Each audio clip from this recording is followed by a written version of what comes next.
अंकित जी, अगर आप किसी विशेष साहित्यकार के बारे में मुझसे पूछ रहे हैं तो मैं बताना चाहूँगा आपको कि मुझे सबसे प्रिय डॉक्टर धर्मवीर का चिंतन लगता है।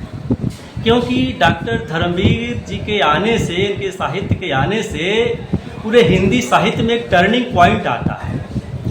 चाहे किसी भी साहित्यकार के बारे में, किसी भी रचनाकार के बारे में, कबीर के बारे में, रैदास के बारे में, प्रेमचंद के बारे में, निराला के बारे में, बुद्ध के बारे में, अम्बेडकर के बारे में, जो पहले से बनी बनाई स्थापनाएं थीं, जो रूढ़ हो गई थी, वो डॉक्टर धर्मवीर के आने से टूटती हैं, है ना।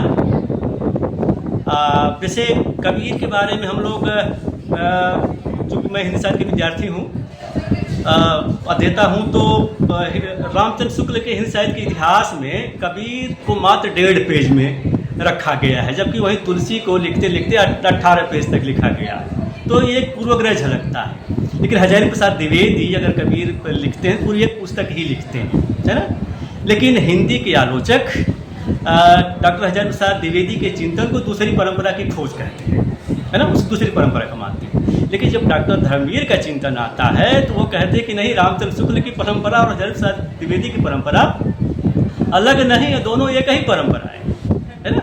क्योंकि जितने हिंदी के आलोचक थे वो कबीर को वैष्णव फोल्डर के अंतर्गत रख करके देख रहे थे, है ना। जैसे जो हमने इसके पहले जो बात की थी कि डॉक्टर धर्मवीर आजीवन चिंतन का पुनरुद्धार करते हैं और वो कहते हैं कि वर्ण व्यवस्था के भीतर हम नहीं हैं, तो दलितों के जो भी महापुरुष रहे हैं वो वर्ण व्यवस्था के भीतर नहीं रहेंगे।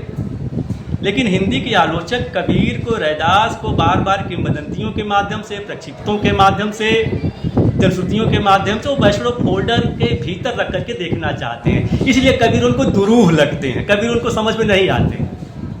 यानी एक हमारे गुरु रहे हैं जेएनयू में पुरुषोत्तम अग्रवाल जी, वो तो प्रक्षिप्तों वाले कबीर को ही वास्तविक कबीर मानते हैं, है ना। लेकिन देखा जाए तो कबीर और रैदास हमारे ऐतिहासिक महापुरुष रहे, है ना, उनको प्रक्षिप्तों में नहीं ढाला जा सकता।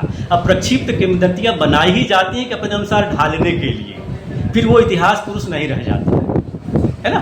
तो जब आप अच्छा, उनकी जो पुरुषोत्तम अग्रवाल की जो किताब है कि अकथ कहानी प्रेम की, कबीर की कविता और उनका समय, है ना, उसको पढ़ने के बाद आपको लगेगा कि ये नाम तो कबीर का है लेकिन लिखा रामानंद के बारे में जा रहा है ना। उसी तरह से जितने भी हिंदी के आलोचक रहे हैं वो कबीर के अध्ययन में कबीर का रामानंदीकरण करके उनको पढ़ना चाहते हैं।